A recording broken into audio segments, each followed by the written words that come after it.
தீபாவளிக்கு ஒரு நல்ல செய்தி சொல்வேன் அப்படின்னு பிரதமர் நரேந்திர மோடி சொல்லியிருந்தார், குறிப்பாக சுதந்திர தின உரையாற்றும் பொழுது.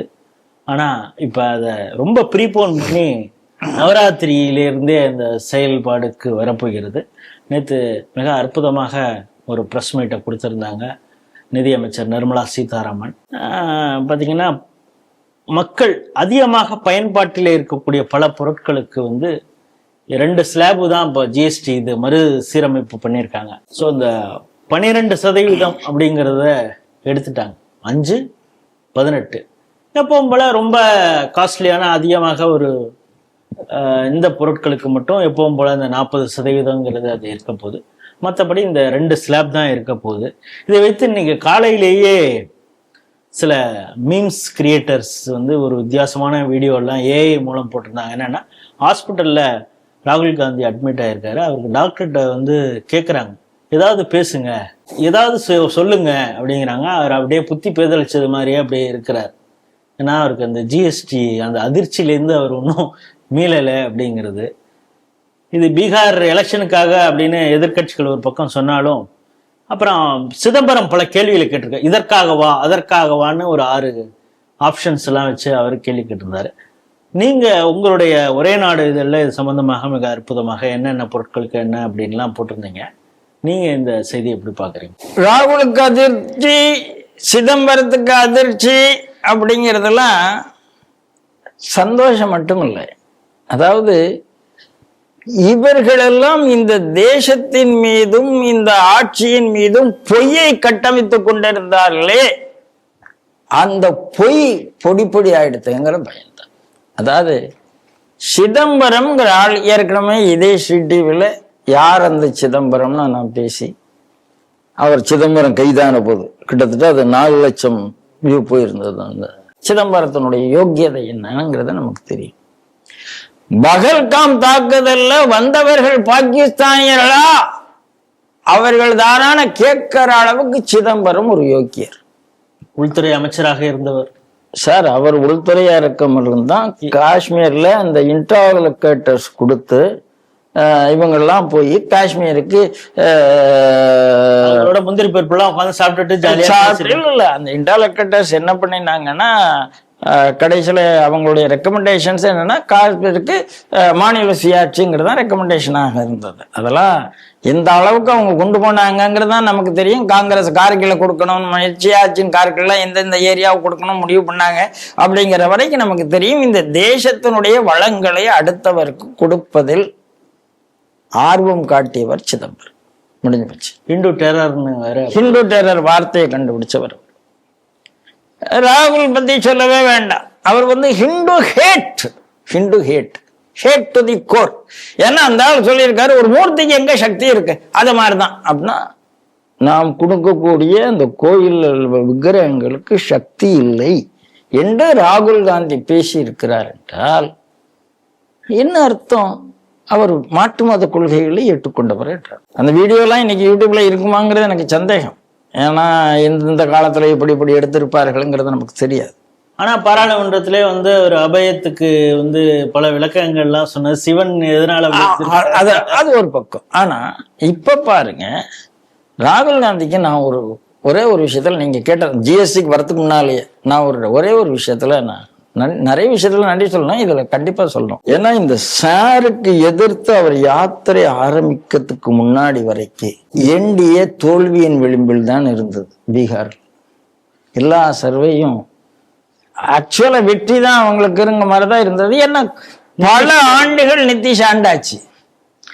ஆன்டி இன்குமென்ட்ஸ் மோர் தென் 20 years ஆயிப்போச்சு. திருப்பி அதனால அந்த ஆன்டி இன்கம்பன்சி வேற ஒண்ணுமே பண்ணாம நம்ம ஊர்ல சொல்ற மாதிரி படுத்துக்கொண்டே ஜெயிச்சிருக்கலாம் ஆப்போசிஷன். இவர் இப்ப போக ஆரம்பிச்சாரு பாருங்க. இப்ப சர்வே வருகிறது 136 என்டிஏ, இவருடைய கூட்டணி இண்டி கூட்டணி 85. இந்த சாரையும் அடுத்து இந்த பிரதமர் நரேந்திர மோடி அவர்களுடைய தாயாரை வந்து அசிங்கமாக பேசியது. ஏன் தாயார பேசினா? நீ சோனியாவை பேசலையா? நீ நேருவை பேசலையா?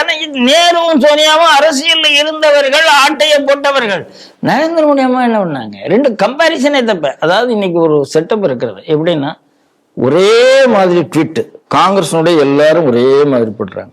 எல்லாரும் ஒரே ட்வீட், ஒரே வார்த்தை, மிஞ்சி பண்ண சின்ன சின்னதா மாறி இருக்கலாம், ஒரே மாதிரி எல்லார்கிட்ட இருந்தும் பார்த்தா ஒரு ஈஸியா வரும். இதை நீங்க பார்க்கலாம். சரி விட்டுரும், ஜிஎஸ்டிக்கு வந்துடும். ஜிஎஸ்டியினுடைய வெற்றி என்ன அப்படின்னு கேட்டா, முதல்ல பலவிதமான வரிகளை ஒன்றிணைத்து ஒரே வரியாக்கின. நீங்க ஆக்கின்னு முடிச்ச பிறகு நீங்க 4 ஸ்லாப்னு சொல்றாங்க. அந்த 4 ஸ்லாபுங்கிறது யாரோ தவறாக கொடுத்த நேரேட்டிவ். இந்த நேரேட்டிவை இன்றைய பத்திரிகைகள் கேட்சப் பண்ணி இருக்கிறாங்க. நாம் சொல்லுவது 5 ஸ்லாப். 0 என்பதும் ஒரு ஸ்லாப். வரும் 0 பல உணவுப் பொருட்களுக்கு இல்லையே. 0 என்பது ஒரு ஸ்லாப். 5, 12, 18, 28 5 ஸ்லாபில் வந்ததை 2 ஸ்லாபாக திருப்பி அப்படி பார்த்தா நீங்க 3 ஸ்லாப். நீங்க 4, 2 அல்லது 4 கொண்டு வந்திருக்கிறார்கள். அந்த 0ல ஏற்கனவே பல காலமாக இன்சூரன்ஸுக்கு ஜிஎஸ்டி வேண்டாம் என்ற கோரிக்கை பல காலமாக இருந்து வந்தது. அது இவங்க தொடக்க காலத்துல போட்டதுன காரணம் என்னன்னா, insurance was consider as an industry.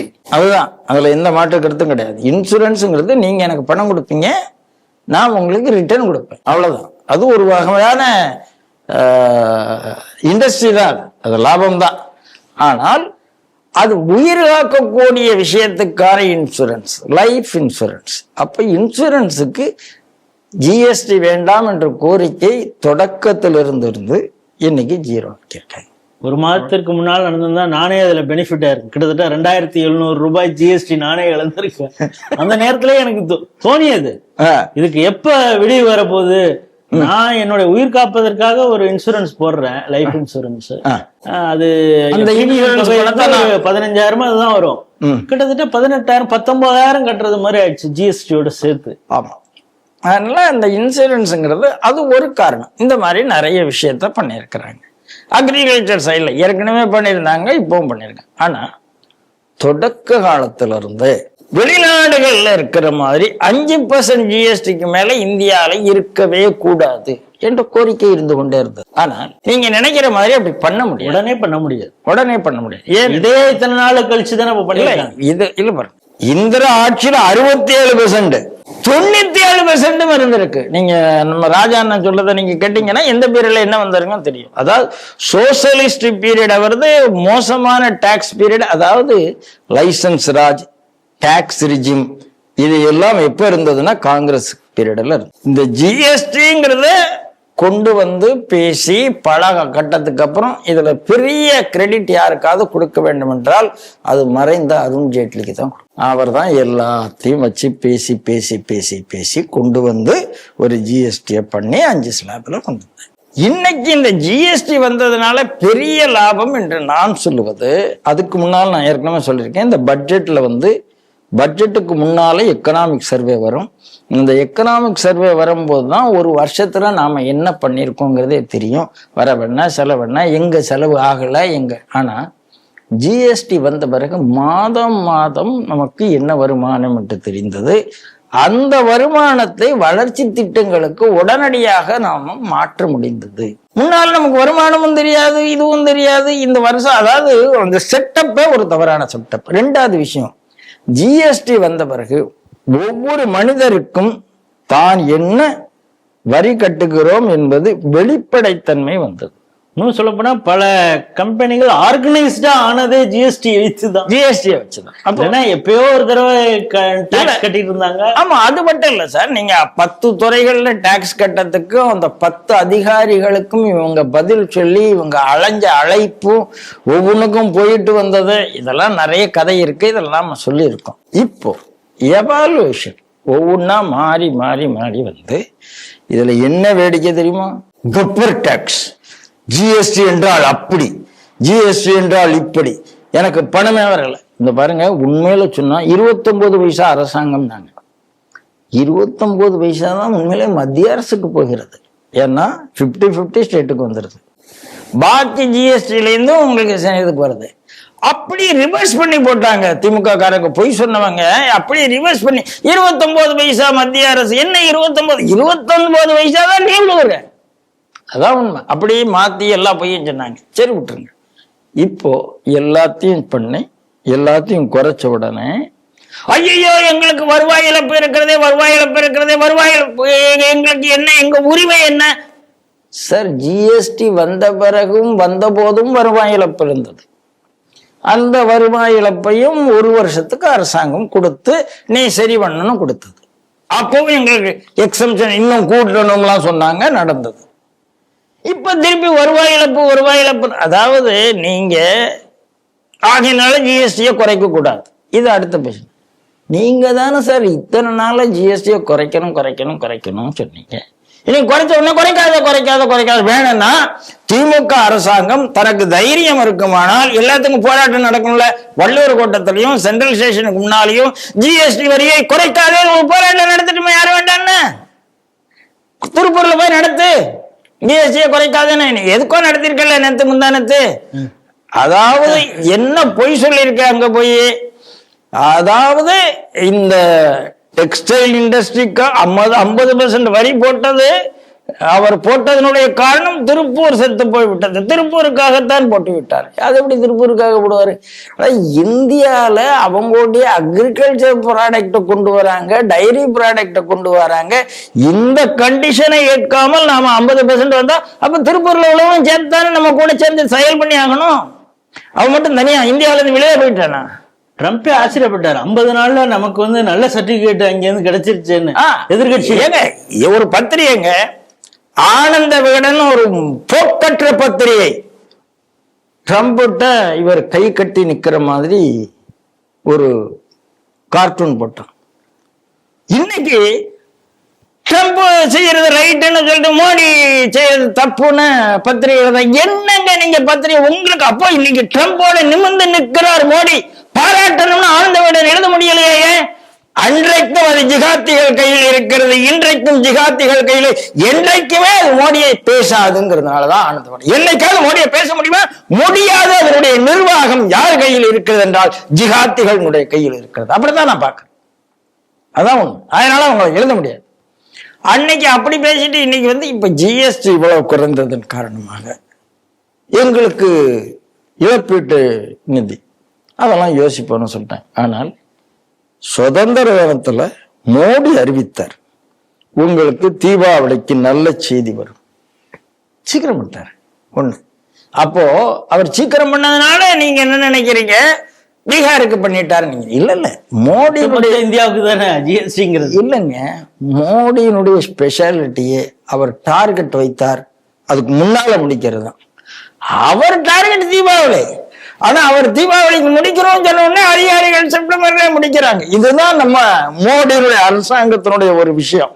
அதையும் நிர்மலா சீதாராமன் ஒவ்வொரு டிபார்ட்மெண்ட்டும் கடந்த 1.5 வருடங்களாக இதை குறைக்கிறதுக்கு அவங்க பூர்வாங்கமா தயாராகிறதுக்கு என்னென்னலாம் பண்ணணுங்கிறதெல்லாம் இந்த நாள்ல பிளான் பண்ணியிருந்தோம் அப்படின்னு. ஆமா சரி, அதாவது இந்த அரசாங்கம் எப்படி திட்டமிடுகிறதுங்கிறது இனிமே நான் இப்ப சொல்றேங்க, இதே மோடி ஆட்சி 2029க்கு பிறகு நீடிக்கும். அப்ப நீடிக்கும் போது இந்தியாவும் சிங்கிள் டாக்ஸ் 5% வரும், அதில் எனக்கு மாட்டுக்கிறது. ஆனால் இன்னைக்கு நீங்கள் 28, 38 குடிக்க முடியாது. 28 ஏன்னா லக்ஸரி ஐட்டம். நீங்கள் அடுத்தாப்புல ஒவ்வொன்றா பேசுறதா இருந்தால் பெட்ரோல் அடுத்தது பேசணும். இப்போ நீங்க 2 வாரத்துக்கு ஒரு முறை பெட்ரோல் விலை ஏறிட்டு இருந்தது. 500 நாட்களையும் தாண்டி கிட்டத்தட்ட 2 வருடங்களுக்கு மேல 100 ரூபா தான் வித்துட்டு இருக்குங்கிறதையும் மனசுல வச்சுக்கணும். 100 ரூபா தான் வித்துட்டு இருக்கு. ரஷ்யால இருந்து என்னைக்கு ஆரம்பிச்சோம் வாங்கினோமோ அன்னே ஏறவே இல்லை. இதை விட இவங்களுக்கு என்ன ரஷ்யன் ஆயிலுடைய பெனிஃபிட் தெரியணும். ரைட், அதை விட்டுருங்க. இப்ப சொல்றேன், ஜிஎஸ்டி வருவாய் இழப்பு வேண்டாம் என்று வரக்கூடாது என்று தமிழ்நாடு அரசு சொல்லட்டும், பெட்ரோலுக்கு நாங்க ஜிஎஸ்டியில கொண்டு வாங்கன்னு சொல்லட்டும், ஜிஎஸ்டியில கொண்டு வாங்கன்னு சொல்லட்டும், வந்துடும் உங்களுக்கு வருமானம் தன்னுபோக்கில். சொல்லாது, அதுதான் பிரச்சனை. அதனால ரொம்ப நல்ல காரியம் நிர்மலா சீதாராமன் அவர்கள் செய்திருக்கிறார்கள். இதுக்கு பின்னால பெரிய அவங்க சொன்ன மாதிரி அரசு தரப்பினுடைய அதிகாரிகளுடைய 1.5 வருஷ வேலை இருந்திருக்கு. பிரைம் மினிஸ்டர் இதை விரும்பி அவருடைய காலத்திலேயே சிங்கிள் டாக்ஸுக்கு இந்தியா போக வேண்டும். அதான் நம்முடைய ஆசை.